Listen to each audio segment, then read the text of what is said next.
Hey guys, electromagnetic induction में जो topic आपने रिवाइज करने हैं वो हैं आपके Faraday law of electromagnetic induction, Lenz law, inductance and motional electromotive force. Faraday law आपको टिप्स पे होना चाहिए। उससे पहले एक टर्म आ जाती है जिसको आप बोलते हो मैग्नेटिक फ्लक्स। मैग्नेटिक फ्लक्स की डेफिनेशन आपको पता हो, इसकी जो यूनिट्स हैं वो क्या होती हैं और इसका डायमेंशनल फॉर्मूला। फ्लक्स की यूनिट होती है हेनरी और इसका जो डायमेंशनल फॉर्मूला है वो है आपका M1L2 T-2 A-1। तो ये आपसे डायरेक्ट पूछ लेते हैं कि डिफाइन द फ्लक्स, उसकी SI यूनिट बताइए और उसमें उसका डायमेंशनल फॉर्मूला क्या होता है वो आपको बताना होता है। तो इसका जो डायमेंशनल फॉर्मूला है M1L2 T-2 A-1। इसके बाद आपको पढ़ के जाने हैं फैराडे के लॉज। फैराडे का फर्स्ट लॉ क्या कहता है, फैराडे का सेकंड लॉ, दोनों लॉज आपको पता हो, इसकी स्टेटमेंट आपसे पूछ लेते हैं। साथ ही आपको पता होना चाहिए कि आप किस तरह से EMF कॉइल में इंड्यूस कर सकते हैं, वो भी मैं आपके साथ शेयर कर रही हूँ, तो इसको रीड करना ना भूलें। लेंस लॉ के स्टेटमेंट,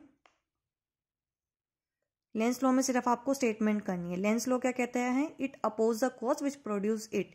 तो इस चैप्टर में आप जो बात कर रहे हो इसमें EMF इंड्यूस हो रही है, किसकी वजह से, मैग्नेटिक फ्लक्स के चेंज होने की वजह से। तो EMF इंड्यूस जो हो रही है वो किसको अपोज करेगा, जो उसका कॉज है।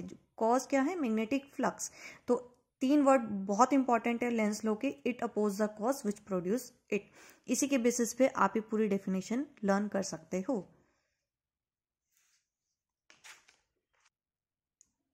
मोशनल इलेक्ट्रोमोटिव फोर्स की बात की जाए, मोशन इलेक्ट्रोमोटिव, इसका डेरिवेशन पार्ट इंपॉर्टेंट है। डेरिवेशन आप इसमें फैराडे के लॉ को यूज करके कर सकते हैं या वर्क डन से भी कर सकते हैं। इसके बाद आपको इसमें करंट कैलकुलेट करना होता है, then force and then power, और फिर आपको कैलकुलेट करना होता है हीट डिसिपेशन। तो ये फॉर्मूलाज इंपॉर्टेंट है न्यूमेरिकल पॉइंट ऑफ व्यू से और डेरिवेशन के पॉइंट ऑफ व्यू से, तो इसको रिवाइज करना बिल्कुल भी ना भूलें। Last but not the least, self inductance and mutual inductance, इसकी डेफिनेशन, इसका डायग्राम,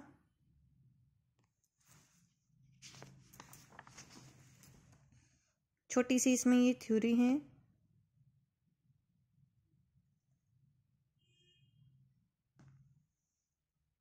इसका जो डायमेंशनल फॉर्मूला है वो है M1L2 T-2 A-2 और जो SI यूनिट है वो है हेनरी।